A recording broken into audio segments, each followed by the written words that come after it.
What up, people? It's your boy Chig from Guna Eagle Eye, coming to you again with a brand new video. This time it is to comment on the performance, if you want to call it that, where Arsenal drew 1-1 and have all but ended their top four hopes for the Champions League. Now, I know what people are going to automatically say, and you're right. We didn't deserve it. The way we had played over the last few weeks, where on paper we had the easiest running, we had the most straightforward running, and on top of that, we were given so many opportunities not to just secure third. Sorry, not just to secure fourth, but to secure third. And just blew it. Blew it in such spectacular fashion. It just shows to me that this is the reason why we have the problems that we have. And, sorry, my eye's itching. I haven't been crying, I promise. And I think that's why I got so triggered, and I get so triggered by anyone defending Stan Kroenke. See, for me, I blame him. Because if you're saying to me, oh, well, it's just good enough for the money, the business to tick over and make him a decent amount of profit, then to me, that's not being a football owner. To me, I'd want to see my business reach its supposed potential. And whatever I can do to drive that on, I will. And I'm all for self-sustaining, but you have to be in a certain position to be self-sustaining. As much as it pains me to admit it, Spurs, they are in a better position to be self-sustaining. You know why? Because they have a certain caliber of players. Yes, they don't have the biggest squad in the world, but they have a certain caliber of players. We do not. You know? There's a reason that we can't pull off the Liverpool model of things, because we overplay the overrated players we do have. And if we were able to just make a considerable investment to get us to the level where we can attract these players, and then you slowly morph the team into a self-sustaining model, I'm all for it. But this is where I do blame Stan. This is where I do hold Stan accountable. Because it's all well and good saying, oh, well, it's the regime's fault. It's the previous regime's fault. Listen, the regime's gone. Look at what we're still dealing with. So, to me, me and Lee will always clash over that. We'll clash over that until whenever Stan decides he wants to leave the club, because I don't know if he'll ever spend.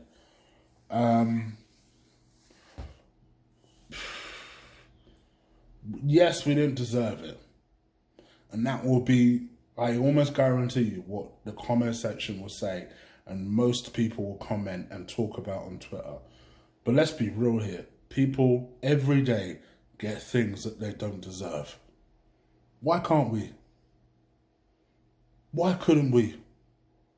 Why couldn't we see the chances that we kept on being given and still thought, you know what, let's get on our hustle and do this thing? And we didn't, because ultimately we're just not good enough. We've got players who don't care. And, you know, some people will have some harsh words for, say, someone like Aaron Ramsey, and I have over the years, but I don't. You know, to me, he proved that he cared about the club by the last few months of the way he played. And that's at least one person that gave a damn, that cared about the club. You know, and they gave him his little kind of seer box. And they gave Welbeck the same thing because he's out of contract. They gave Petr Cech the same thing because he's retiring. And they gave it to Aaron Ramsey. He's obviously going to Juventus at the end of the season. And you sat there and just thought, you know what? maybe if Ramsey was in the pitch, it would have made a difference. You'd have at least had someone who cared, someone who gave a damn. And don't get me wrong, I don't think he's been amazing over the 11 years. He's been less than. But you just watch a game like today, you just think to yourself, only you cared. You know, because ultimately, what do they care? They're still going to get their 170 a week, 180, 190, 200 odd a week. But we do. We hurt when we see things like this. This is our one way of getting better players. And we blew it. Now, I know you're sat there thinking, what do you mean one way? We still got another way. Do you think we're going to beat Valencia? And even if we do beat Valencia, it looks like we're going to play Chelsea. Should we get through Valencia? Do you see us beating Chelsea the way we're playing right now? A couple of months ago, I'd have been real confident. Now, I'm not so sure.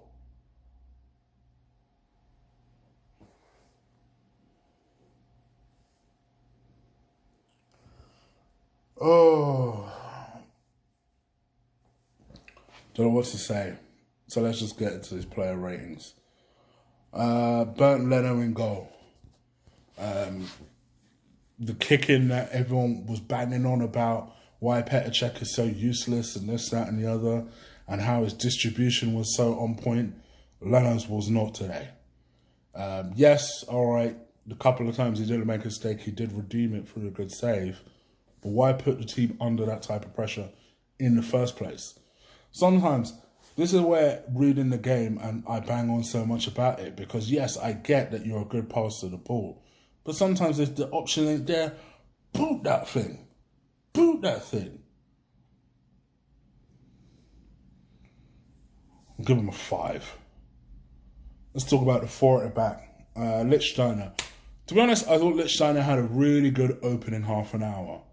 And then it slowly but surely descended into just mediocrity. It was one 5-yard pass that he had, and I was just like, bruh. And that put us under pressure for the goal. That led towards their penalty.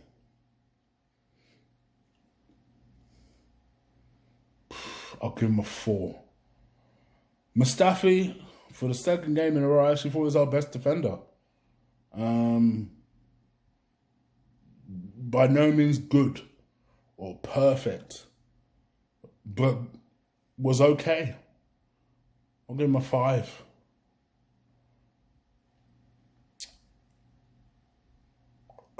Socrates, well, I'll give a 4 out of 10. I don't think he was great. Monreal, barely saw him, truth be told. Barely saw him. There's a couple of times I saw him get fouled, but other than that, I'll give him a 4.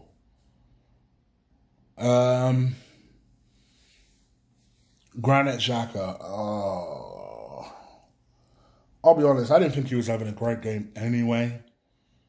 All you hear is how amazing Granit Xhaka is, and I don't see it. I do think, yes, we need a type of person who's going to quarterback the team. I've said it before and I say it again. You know, we played our best football over the last 10 years when Santi was in the team, because he was technically excellent, in the middle, very quick thinking, and towards the end of his career, liked to tackle. Like, it was kind of weird that we just converted this little Spanish geezer into like a hardened central midfielder, but it worked, and it worked so well. And then Xhaka came in, who you would assume that would be his natural forte, and it just isn't. You know, if it ain't a 40-yard diagonal ball, he runs out of ideas. He's one of the worst short passes of the ball I've ever seen from a central midfielder. He just can't do it. I don't care what anyone says. He's not a good short passer.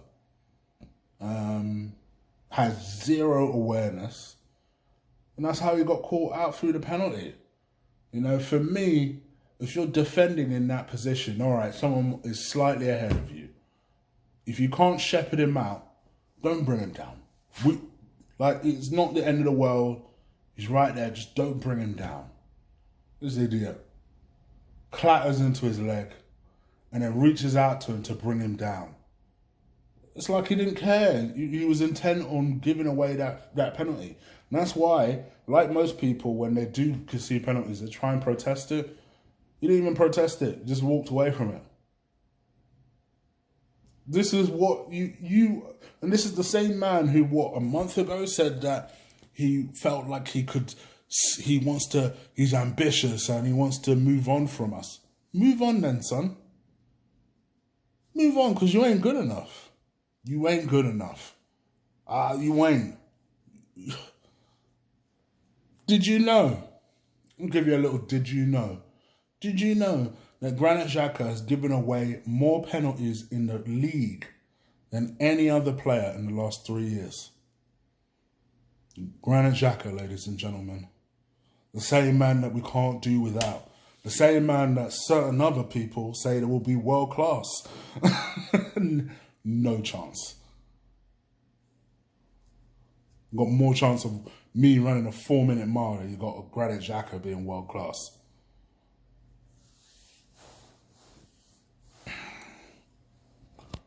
I'm going to give him a 2. I'm going, damn, don't at me. Torreira looked tired, tried, but looked tired, and that was the reason I wanted to rest him in the first place. 3 out of 10. Mesut Ozil, the superstar. 3 out of 10. Didn't even really see him. Didn't really do anything. Thought he was supposed to play at home, well, at the very least. 3 out of 10. Alex Lacazette, poor. Was poor the whole game, really. What? 3 out of 10? Let's be real here. 3 out of 10. Pierre-Emerick Aubameyang I actually thought was our man of the match. Not just because he scored a goal. I actually like this spout of effort. He's the only one, really, other than ironically Mustafi, he's the only one that can kind of hold his head up high and say, you know what, I did something in this game. You know, because it wasn't just the goal. He was everywhere. He was trying. Yes, he had this customary easy miss. And he should have put that away. There's no getting away from it. But outside of that, I thought was fantastic. And I'd go as far as to give him a 7 out of 10. Let's talk about the substitutes. Guendouzi, 3. Iwobi, 4. I tapped out on Iwobi. I've got to admit. Tapped out on him. Kolasinac, I don't even think I really saw him. 3. The manager picked a team which in theory should have beaten Brighton. Brighton are a little bit of a bogey team for us. For some reason, we always have an issue beating them. For me, I'll give Emre a 3 out of 10. Something is deeply, badly wrong with them in the league. And the sooner the league season is over, the better. But we are ahead in our semi-final, and I know it's painful to look at right now. It's painful to consider or get excited or even wonder if Arsenal are going to produce anything outside of their shitty little norm. But I'm going to assume that they will. I'm going to assume that they'll rise from the ashes, because it'd be so Arsenal to go to Valencia and beat them. Just because no one expects it of us. Because everyone, even though we've got a lead, everyone expects us to get knocked out. So because of that, Arsenal will probably decide to play. So we'll see what happens. Oh man, I'm so disappointed. Please, guys and girls, give me a massive thumbs up for this video. I hope you liked it. I'm being miserable as fuck, so you probably didn't. But if you did, make sure you do give this a like. Hit the subscribe button. I am very, very close to 4,200.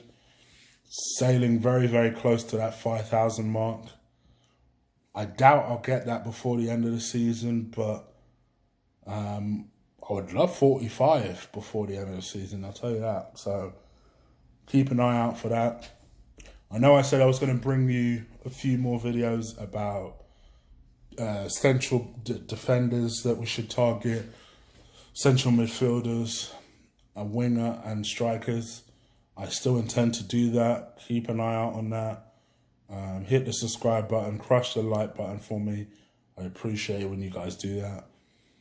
You guys just enjoy your bank holiday, Sunday and Monday. I'll be back tomorrow with some more material. Oh, I need a stiff drink. I'm out of here. Take care. Peace.